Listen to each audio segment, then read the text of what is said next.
everybody, and welcome to another video on Philly Sports Network. Still doesn't get old saying that. It is playoff week. The buzz is in the air around the city of brotherly love.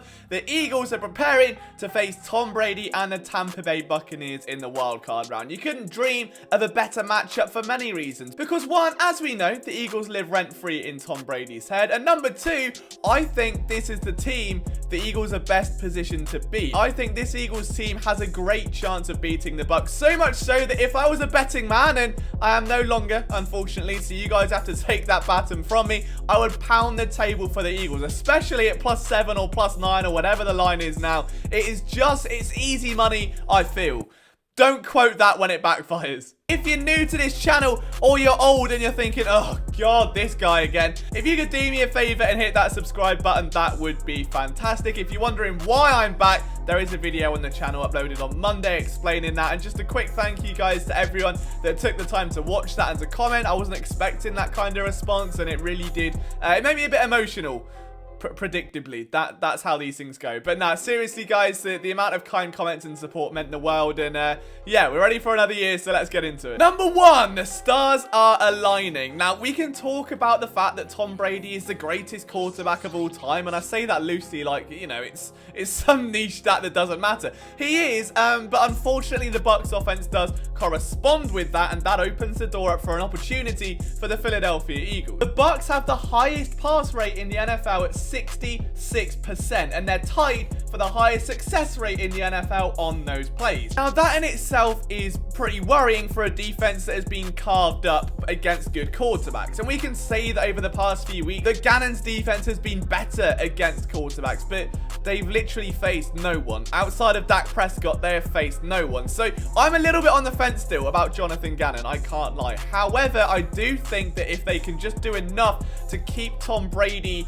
somewhat contained and avoid like a 500-yard outing like we saw in Super Bowl 52, then there's a chance, and this is why. I know what you're thinking. Oh no, Tom Brady, the greatest quarterback of all time, is passing more than ever, and that's bad news. Yes and no.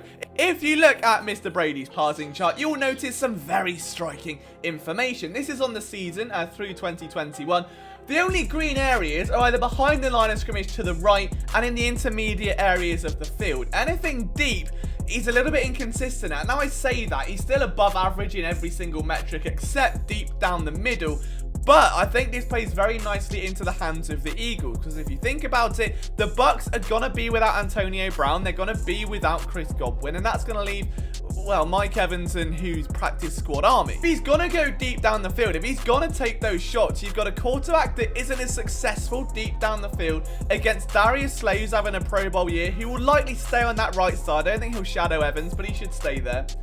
And then you Steven Nelson and Avonte Maddox, who should have favourable matchups against wideouts until Rob Gronkowski comes into the equation. So if you can take away that deep area of the field, does that not play into the entire premise of Jonathan Gannon's defense, of trying to take away the deep ball, keep things underneath? Yes, we've heard this under Jim Schwartz as well. And I do think the Eagles, if anything, should be dialing up the blitz this game. Bring an extra safety down into the box. Let's get more of these covered 1, these covered 3 looks. Like, they play a very similar zone to the New Orleans Saints. And I think that with that in mind, if they can bring some extra DB to help down to stunt Tom Brady, to get him off his perch, to rock him a little bit, you've got a quarterback that is going to pass more than ever and is very predictable running the ball. The Bucs are running up the middle 57% of the time, and the Eagles sit 5th in yards allowed per carry and 9th in yards allowed per carry per game. The defensive line hasn't exactly been fantastic this year, and a lot of that could be attributed to what we've seen from Jonathan Gannon. However, I do think that if you can stuff the run, if playoff Lenny isn't 100%, if there are weaknesses in the backfield and they're not going to run off tackle, they're not going to go wide or weak zone, they're just going to pound it up the middle. You get 3rd and long Tom Brady, he has to push down the field. If he has to then throw from behind because the Eagles are playing keep away with their rushing offense, I really think this bodes well. Force Tom Brady to throw it deeper down the field, you're going to have yourselves a shooting contest against an arm that isn't there. The mind of Tom Brady is unparalleled. There'll maybe never be a better one. However, his arm isn't what it was. He's not as mobile. We know that. Get him off that perch, get some pressure. The Eagles have a chance. Number 2, okay, is we've got the narratives for the Tampa Bay Buccaneers. There's a lot of noise going on there right now. You've got the Antonio Brown saga, which I think may have caused at least a few ripples in the locker room. Regardless of your views on Antonio Brown or whatever he's done or what Bruce Arians has done, players are going to feel one way or the other, and it's kind of expected that not every single player in that locker room is going to agree. Therefore, you may end up with some bumps in the road. And yes, Tampa Bay went out and had a great week 18. Is that team in sync enough to come out and really do some damage? Take that, and then you add in the fact that they've had cluster injuries at wide receiver, or Antonio Brown running as well, but sure. They've had cluster injuries at key positions. Their defense has been significantly weakened over the past few weeks, and the Eagles' offense has only gotten stronger.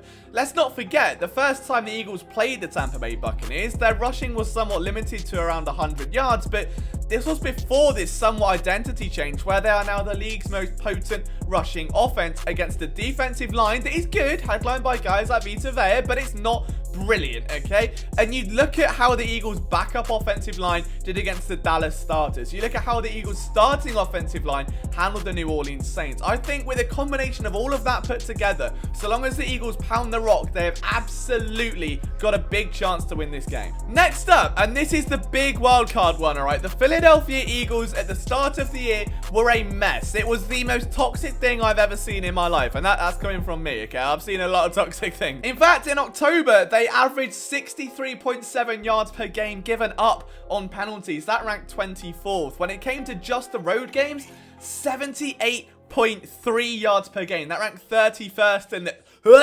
Since then, Nick Sirianni has whipped his team up into shape, and what have we seen? We have seen a resurgence like no other. That number of 63.7 is now 49 yards per game. They sit 14th in that metric. What a turnaround that is for a team that was constantly losing the penalty wars, and a lot of it was self-inflicted. You have to think as well that the Philadelphia Eagles were giving up a lot of asinine, I think, offensive line penalties because the team weren't accustomed to what Jalen Hurts can do, and he'd be past the line of scrimmage and they'd be an illegal block in the back or something like that. There was so much given up, and as time's gone on and they've got more accepted to what Jalen Hurts brings to the table, and that identity's been formed around that skill set, you're not seeing those dumb penalties anymore, and the Eagles are getting far more disciplined. And that is why, if you put it all together, you've got a disciplined team that runs heavy, that could keep the ball away from Tom Brady, that if when he does get it and he has to throw further down the field, that could give the Eagles enough of a chance to swing momentum.